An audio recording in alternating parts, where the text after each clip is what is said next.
The corporations have not yet won. Community still exists in small tucked-away areas not often talked about.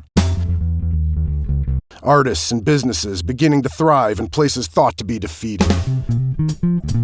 Dave, I like to call him David Francis. And I, Tom Maslowski, are here to give you a glimpse of what's going down in downtown J-Town.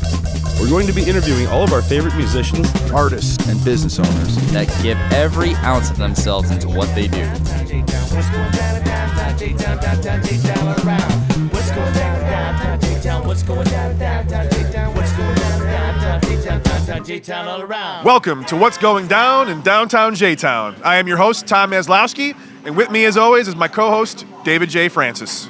Hi guys. Today we're at one of Tom's favorite places in downtown Joliet. He has a bit of an obsession with a certain stand-up, bash him around game. I don't know what you call this kind of We thing. are here at the Chicago Street Pinball Arcade. Pinball. It's awesome, man. If you're a pinball fanatic, this is the place to come to. There are all kinds of new video, old video. There's pinball, new pinball. They just released Guardians of the Galaxy. They had a party here for that.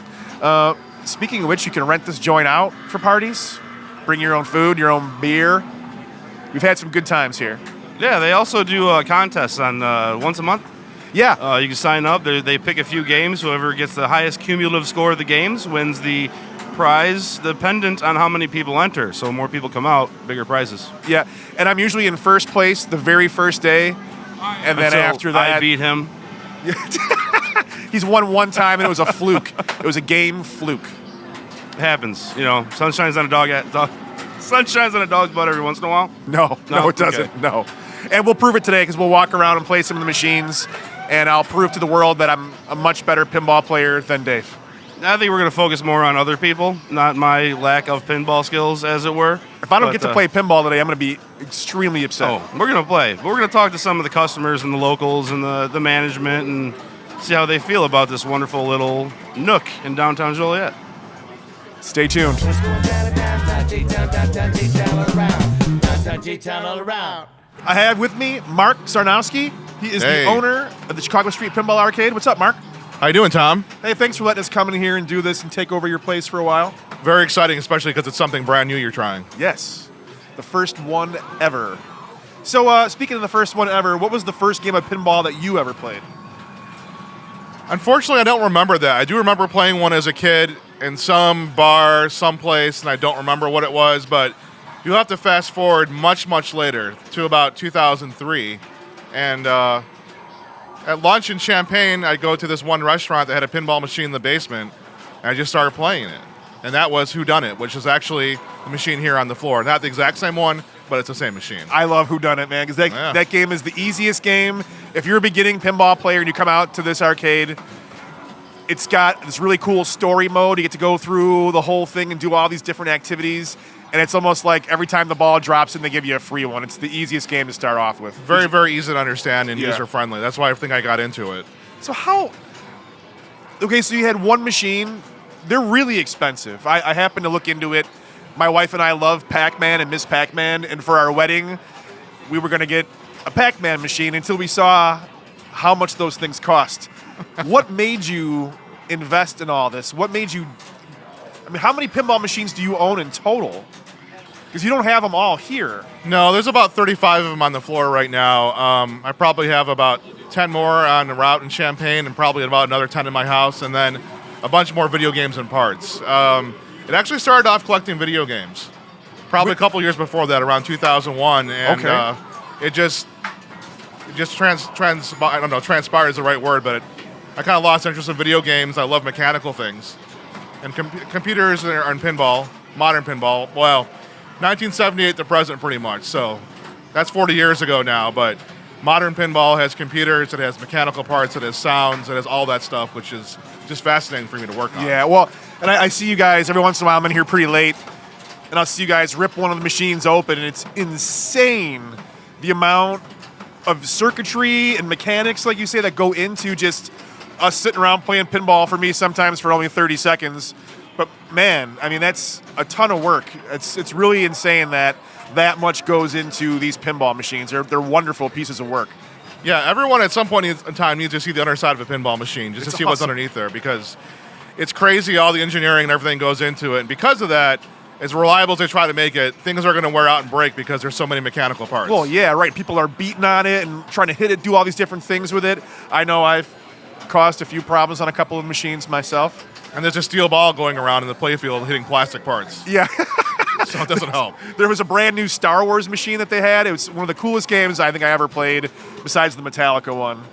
And I managed somehow to like ricochet it off something, and it came back and knocked one of the lights right off the ramp. Like, oh, great, Yeah, brand it new happens. machine. And I'm just like smashing it to Yep. pieces.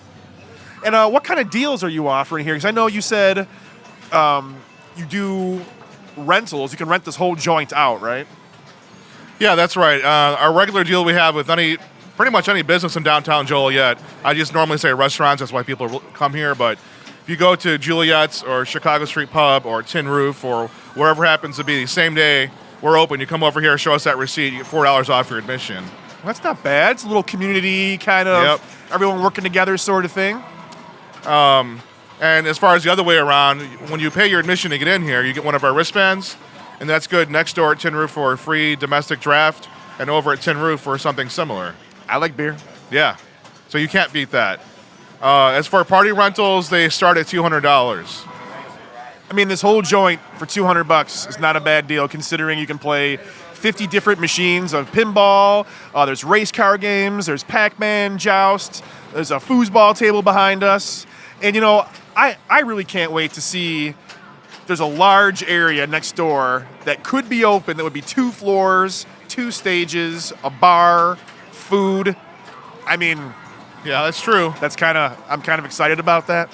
Yeah, it's still a work in progress. It'll get there. We're going to make it happen. Well, Mark, thanks a lot for hanging out and talking with us. Thank you. I think it's time to make the rounds on the machines. Sounds good. Let's do it. Thank you, sir. Thank you. We have with us here today Chicago Street Pinball Arcade regular Justin Ryclick. What's going on, Justin? How you doing, Tom? Welcome to the show. Thanks for doing the interview with us today. Absolutely. How long have you been playing pinball? I've been playing for at least 25 years. Do you remember the very first pinball game you ever played? Terminator 2. What? Seriously? Absolutely. That was the first one you ever played? First pinball I ever played, Terminator 2, was at Galaxy World, I believe in Carroll Stream, right at the old Gala, Oh, okay. right at North Avenue in Gary. Yeah, sure. I mean, that's a relatively new machine, too, right? Oh, yeah, not too bad. I think maybe 92, 93, something like that. Now, I know I see you in here all the time, and he was playing, there's a machine called the Bride of Pinbot, and there's this thing you have to do. I'm not going to get into it right now, but you can get 1 billion points. It's called the Billionaires Club. So there's like 3 of us in here that night, and Justin, of course, hits the Billionaires Club. I just kind of hugged my head in shame with my like 10,000 points or whatever. What is your favorite machine, do you think, here at the Chicago Street Pinball Arcade? At Chicago Street Pinball, my favorite machine would be the machine Bride of Pinbot, absolutely. Is that right? Yeah. Yeah, it is a classic old Williams pinball designed by my such favorites as like Python Angelo. A lot of the original guys from Williams had their hand in designing and fabricating that game, and it's like one of my all-time favorites. And Williams is a Chicago-based company, right? Absolutely, and they're actually still in business. They just don't manufacture pinballs anymore, but they do currently make slot machines. So they're still in the gaming business somehow. Yeah, they're still at. I've memorized their location at 3401 North California Avenue in Chicago. They're still there. That's dedication right there, folks. Yep, absolutely. And so what keeps you coming back playing pinball all these years? It's just the whole aura of the whole thing. Just it's just like Mark, the owner, has always said it's an immersive game. It's physical. It's absolutely demanding of all your senses at all times. Your attention, which I have no attention span, so. And just the sounds, the lights, the action of the ball. One game is never like the other one, but mostly it's all about gameplay. The music, the sounds, the lights, the action of the ball is just a wonderful feeling. Yeah, and I actually until I got that stupid app on the iPad, I had no idea that there were these in-depth games on each one, all the different activities you can do for each pinball game, like, hit this target 15 times and then this lights up. And if you can hit that ramp while it's lit up, then you'll get 1,000,000 points. Never hit any of those. And that's why Roger Sharp was so adamant about trying to legalize pinball again back in the 70s. It's not a game of pinball? Yeah. What do you mean legalize it? And pinball was actually it really was illegal for many years throughout the 50s, the 60s, the 70s, and Roger Sharp is pretty much single-handedly the one person responsible for going in front of the New York City Council back in 1976 and proving to them that it's a game of skill. So on his why was pinball illegal? I'll not understand that at all. It was actually illegal in major cities like Los Angeles, even here in Chicago, the birthplace. That's crazy. And even in New York City, because they put it against gambling. So they thought it had something to do with gambling, and even Mayor LaGuardia said that it was stealing from youth. They would all the young kids would come in and spend all their quarters and all their time, because I know I lose at least 12 hours at a time playing pinball at home. And hence the invention of truant officers. Yeah. So. Roger, thanks to men like Roger Sharp, we're now here live and playing pinball here in the next millennia. Well, thank you, Roger, and thank you, Justin, for sitting down and talking with us. Anytime. Thank you. Thanks, man. What's going down, downtown J-Town, downtown J-Town all around. Downtown J-Town all around. We are here with the What's Going Down in Downtown J-Town's fan spotlight, Mr. Craig Lichtenwalter. What's up, Craig? Oh, just having a good time playing pinball down here. Well, thanks for coming out. I really appreciate it. Yeah, no problem. I come down here about every weekend, 2 or 3 times a week, and just have a good time. It's a nice shirt that Craig is wearing there. Craig, yes. Where did you get that T-shirt? I believe I got it here at the arcade during one of the Sunday Fun Days. We do sell T-shirts for $10. If anyone is ever interested, please contact Chicago Street Pub or the page itself. Craig, how long have you been playing pinball? Just probably about 2 or 3 years now, ever since I knew about the arcade down here. Yeah, because it's been open for only about 2 or 3 years, right? Maybe 4 years? Maybe 4? Close to 4. Yeah. So what keeps you coming back weekend after weekend? Just having a good time with the machines, and I know Mark, and just something to do, support downtown J-Town. What is your favorite machine? Right now, it's probably a Sharky Shootout because it's in the tournament. The Sharky Shootout. It is a fun one, too. It's kind of... It's not easy, but it's doable, right? Yes. It's not crazy over the top like some of the machines. That's the thing. I beat your score on that, so... Everyone beats my score on all those machines. So. Well, Craig, thanks for hanging out with us and doing our spotlight. Oh, you're welcome, and I love downtown J-Town. And thanks for always supporting. All right. What's going down, downtown J-Town, downtown J-Town all around. Downtown J-Town all around. We had a surprise visit today from Mr. Brian Motel of River Horse. That's me. What's going on, man? Nothing, man.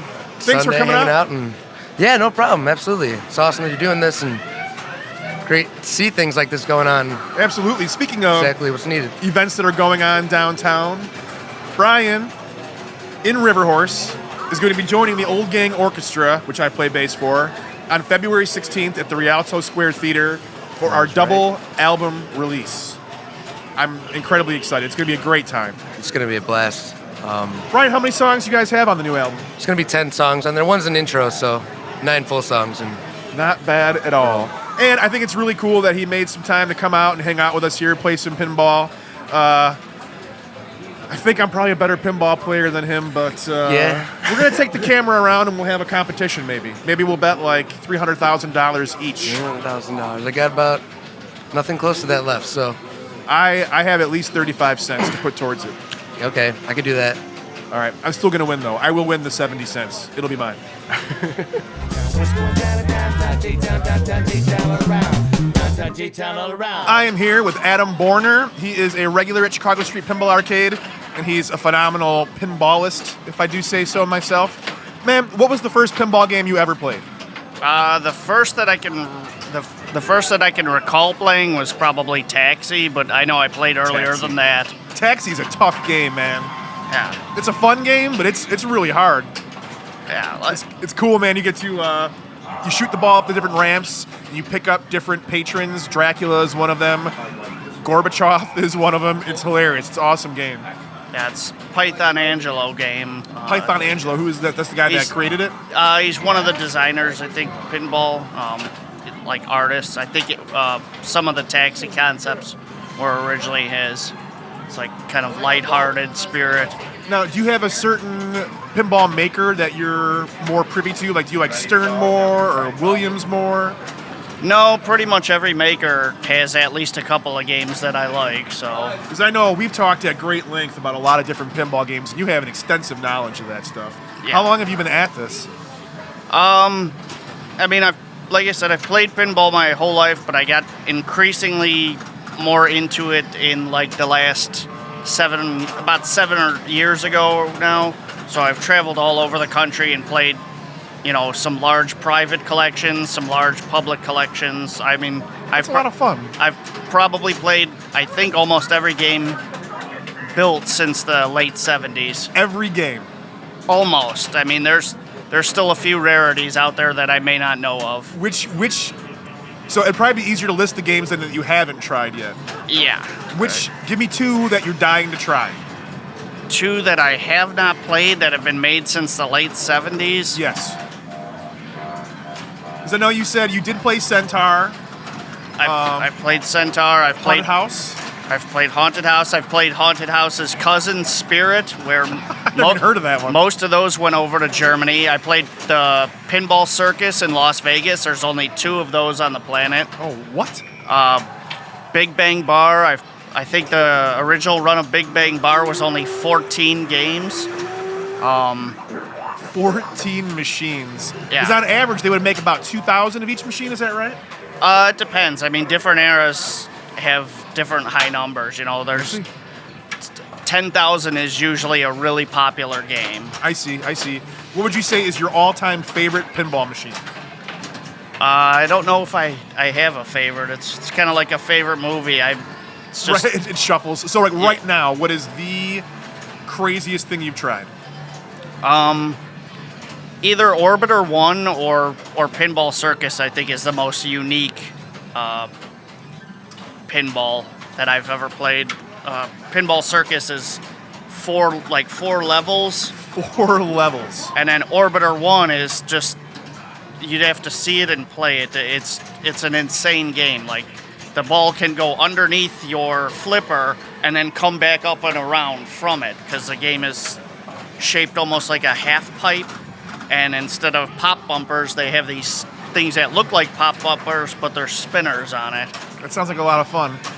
Folks, in the comments section of this video, if you have any other games to add to that list of your favorites or rare games, put them on there. Let's get a little convo going here.